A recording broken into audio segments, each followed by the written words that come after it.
Fala, minha galerinha do 8º ano. Vamos hoje com filosofia concluir o nosso capítulo 1 sobre os pensamentos de René Descartes, esse grande filósofo e matemático, certo? Aquele cara que amava a matemática, além de ser um belo filósofo. Vamos então pensar e tentar esclarecer a sua linha de raciocínio desse belo filósofo francês. Vamos nessa, certo? Então é o seguinte, vamos partir do princípio em que Descartes, ele amava a matemática, mais do que tudo na vida, certo? E aí, por que ele amava a matemática? Justamente pelo fato dela ser uma ciência exata. A matemática, ela traz para a humanidade uma exatidão na resolução de seus problemas. Então, por isso que René Descartes adorava a matemática. E a partir daí, a partir dessa exatidão, ele passou a duvidar de tudo que não fosse exato, tudo que não fosse a matemática. Vale lembrar e salientar que Descartes, ele viveu em um período onde a educação, em sua grande maioria, fazia parte, certo, de um tipo de ensino religioso. Ou seja, ele vem, ele surge posterior às escolásticas. Então, ele vem criticar a escolástica, porque a escolástica ela tem como base o ensino religioso. E o ensino religioso em si, ele é passado de uma maneira tradicional, ou seja, há uma tradição, não há uma exatidão. E essa tradição, muitas das vezes, para os cientistas e filósofos, ela é algo metafísico, ou seja, sobrenatural, não é material, ele está além da física. E o que faz a gente acreditar em algo metafísico é nossa fé. Não tem algo exato e científico que prove a maioria dos ensinamentos contidos na religiosidade. Por exemplo, a questão de Moisés com seu cajado bater e abrir o mar vermelho.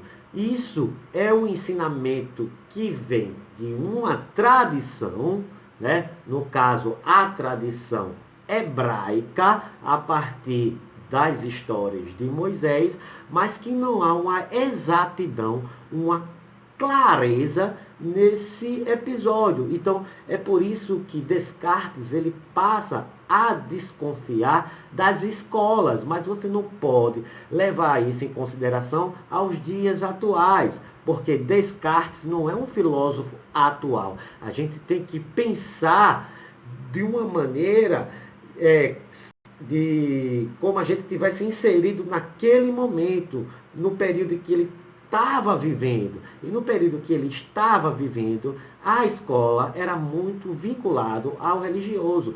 E ele passa a discordar desses ensinamentos cristãos. Uma outra coisa que faz Descartes duvidar são os nossos sentidos. Ele acredita que para a gente chegar de fato, a uma verdade exata, a gente tem que fugir da escola escolástica, no caso dos ensinamentos cristãos, e também dos nossos sentidos, que muitas das vezes deixa a nossa clareza, deixa a nossa certeza em dúvida, em xeque. É tipo, por exemplo, vou mostrar a vocês agora algumas imagens que faz a gente refletir sobre essa dúvida que muitas das vezes os nossos sentidos podem propor para a gente.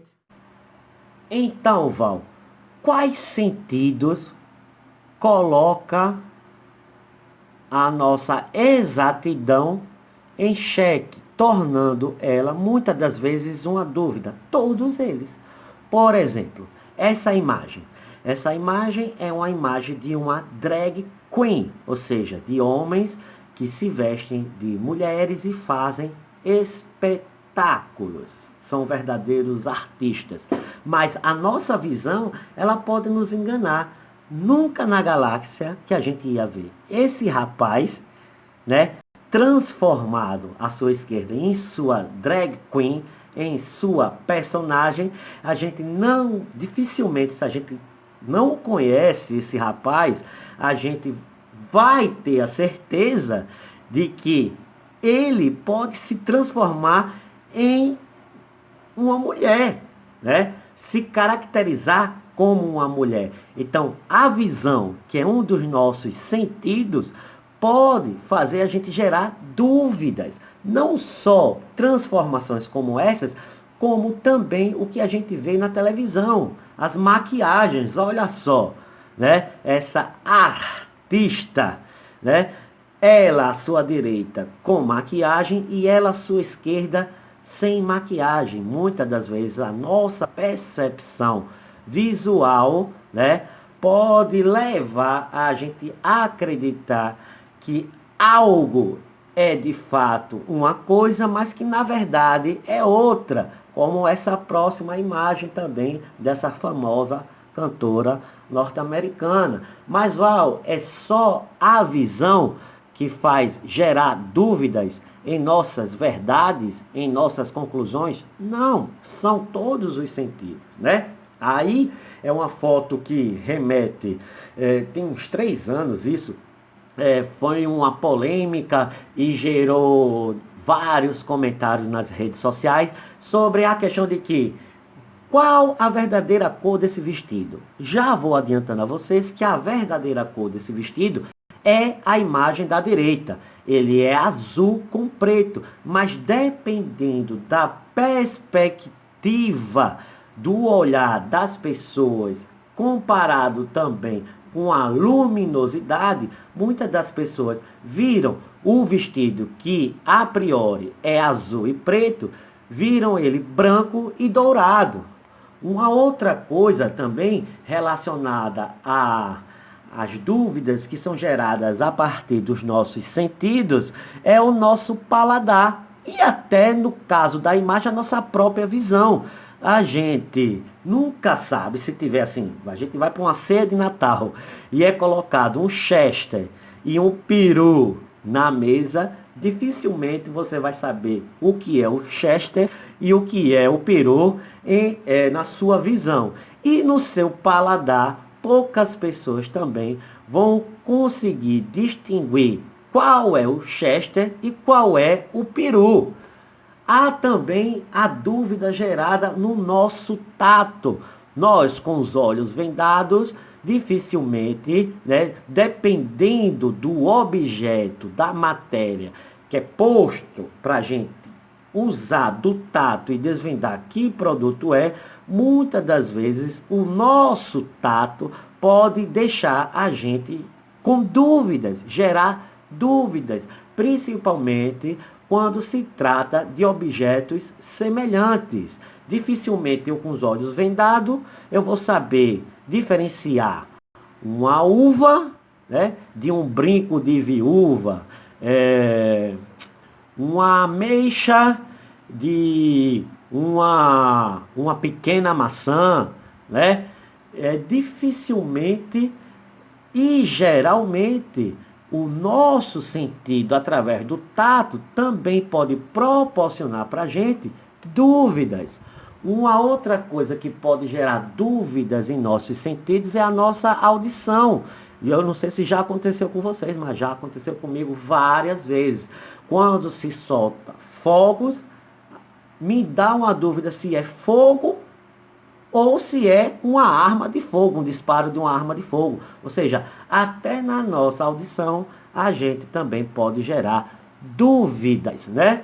E, Val, para concluir essa linha de raciocínio, vem o olfato, né? Engraçada essa parte, engraçada agora da aula, é que se estiver, né, fora do seu alcance e você só tenha o olfato para distinguir, você vai ter certas dificuldades de saber diferenciar uma flautulência de uma tremenda cagada, né? Ou seja, os nossos sentidos, segundo René Descartes, geram dúvidas. E tudo que gera dúvidas para René Descartes tem que ser descartado. Descartes, descartado.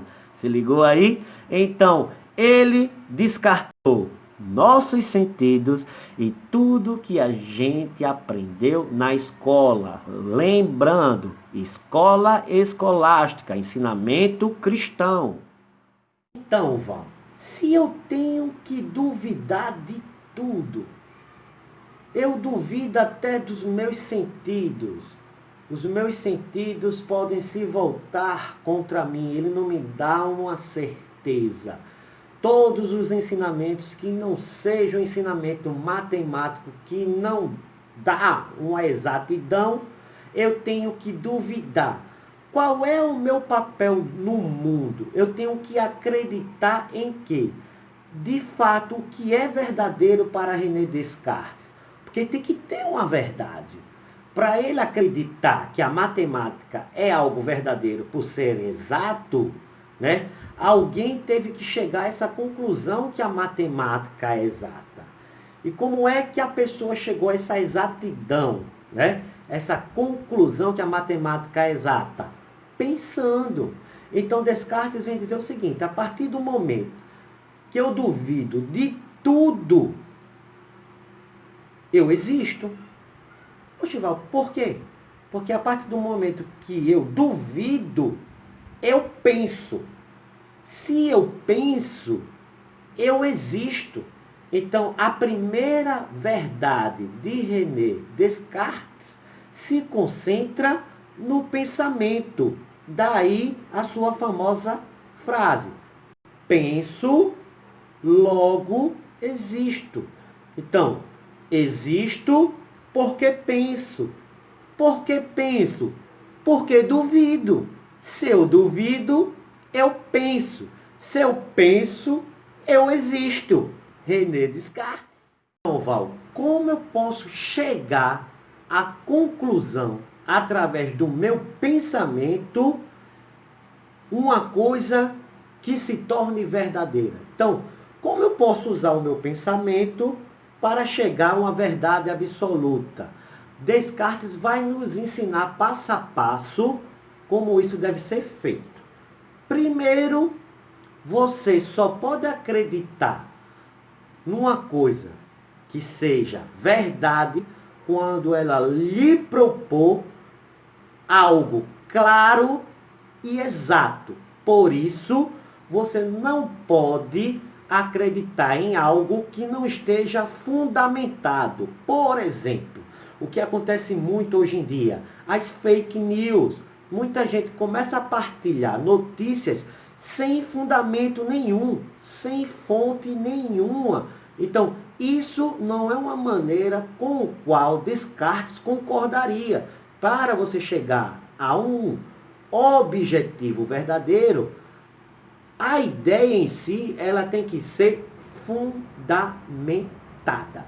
Mas toda ideia, toda verdade fundamentada, todo esse percurso, ele não é simples, certo?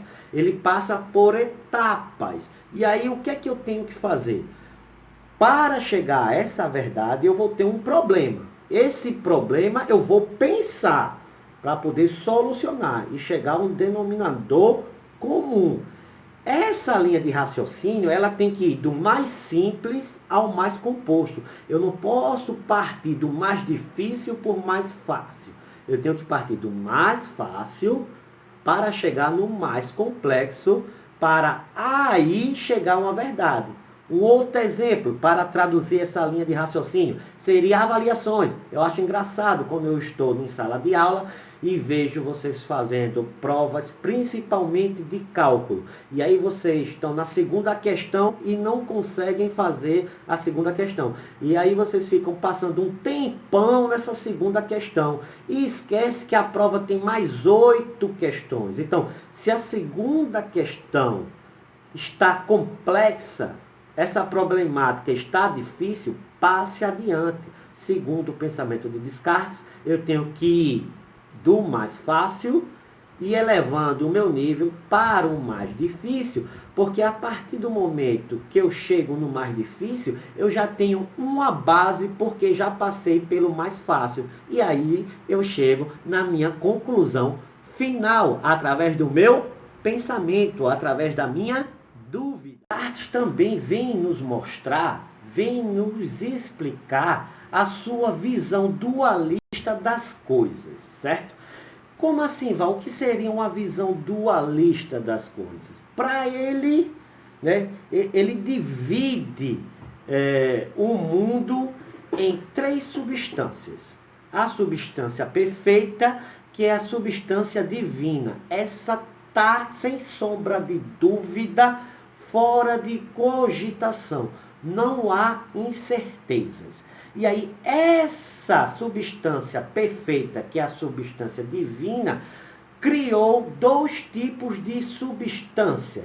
A substância extensa e a substância pensante. Qual a diferença da substância pensante e da extensa? Vou dar um exemplo. A substância pensante é nossa razão, é nossa alma, é o nosso espírito, certo? Essa é a substância pensante. A substância extensa, nesse exemplo, seria o nosso corpo.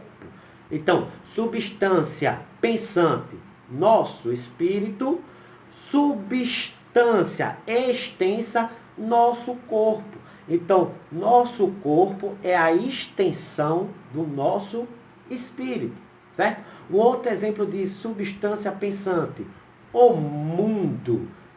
E um exemplo de substância extensa, tudo aquilo que se cria a partir do mundo. Então, natureza pensante, extensa.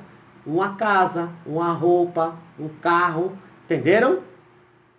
E para finalizar todo o pensamento de Descartes, ele vem nos dizer que toda a extensão que existe na natureza, ela pode ser mensurável, ou seja, ela pode, através dos números, serem calculadas com o propósito de um melhoramento. Por exemplo, imaginem que vocês fazem parte de um time de, para não falar futebol, toda vez é futebol, fazem parte de um time de basquete.